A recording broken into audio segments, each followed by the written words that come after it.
My name is Dr. Buonassisi, and I'm a board-certified facial plastic surgeon with a practice in Vancouver, Canada.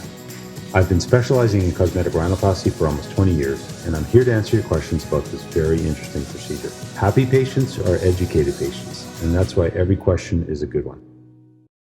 A dorsal hump isn't really caused by anything. It's just a normal anatomic variation. So some people have a hump on the nose, some people don't. The vast majority of cases, the hump is just how the nose grows. It's the natural shape that somebody has inherited. The hump is made out of bone and cartilage, and it's the tissues that are underneath the skin. It's not really the skin itself that causes the hump. So they're resected in different ways. The bony part of the hump is at the upper edge of the nose, whereas the cartilaginous hump is in the middle third. It's usually a combination of the two, so a scalpel is used to remove the cartilaginous portion, and a chisel or rasp is used for the bony part. If a patient has a very small hump, then that bone and the cartilage can literally just be sort of shaved down or carved down, and so you don't need to break the nose bones in cases like that.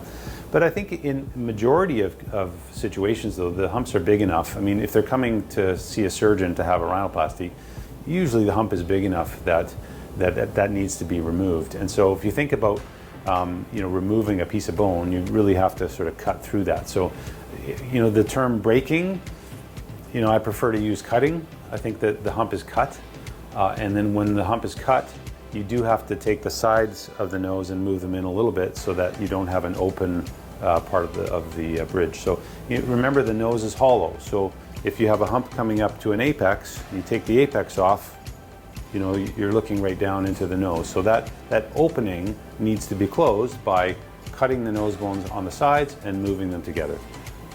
That's what people refer to as breaking the nose. That's not painful, that doesn't hurt. It's, that area is completely and very easily anesthetized, and it's not something that causes any discomfort after the surgery either. The medical risks with hump reduction are really just related to bleeding, and also whether or not removing or reducing and narrowing the nose bones has some effect on nasal breathing. It doesn't in general. You'd have to really move the nose bones a lot in order to have any effect on breathing. So I think the medical complications are pretty uncommon. Now, the cosmetic complications really depend on how much of the hump you remove. So if you don't remove enough, that's a complication, and if you remove too much, that's a complication. So I think that's the most common complication with rhinoplasty, is that I wouldn't say incorrect, but sometimes you remove a portion of the hump and it turns out that you needed to remove more, or maybe that was a little more than what looks ideal, and you don't always know at the time of surgery. The last thing is humps can recur to a point. So when the hump is removed, cartilage and bone are removed, and that's a traumatic insult, let's say, to your tissues. And so your body wants to heal the area that has been reduced. It wants to heal the fractures that we've made to close the nose. And so as you heal, your body will form scar tissue along the bone and cartilage. And if that scar tissue is very thick, you may actually see some of that scar tissue through the skin. So I would say that that's a complication in that some of the hump may recur. It's not that common, and often that little bit of scar tissue that forms remodels over a period of a year or so. And I find that at that point, often any residual or recurrent hump that people see has resolved by then. So, but that's something that certainly can happen. You can camouflage the hump. So if you've got a big hump in the middle or a small hump in the middle, you could theoretically augment the area below and augment the area above so that you don't see the hump. You're camouflaging it above and below. And that's a very common thing for people to do non-surgically. It doesn't remove the hump though. It just augments the areas around it. So if a person's nose is quite small and they have a little hump, and then you augment those areas above and below it, that can look just fine. But more often than not, people who have a hump feel that their nose is too big. So augmenting the other areas, making the nose essentially even bigger,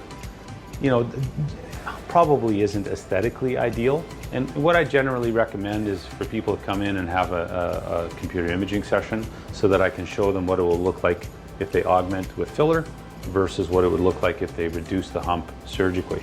First of all, when you remove a hump, if it's big enough, you really do need to take the sidewalls of the nose in. Otherwise, you'll be left with a very, very flat appearance to the roof. So it's uncommon to just take the hump down. You almost always have to do osteotomies or bone cuts to get the roof to come together at an apex again.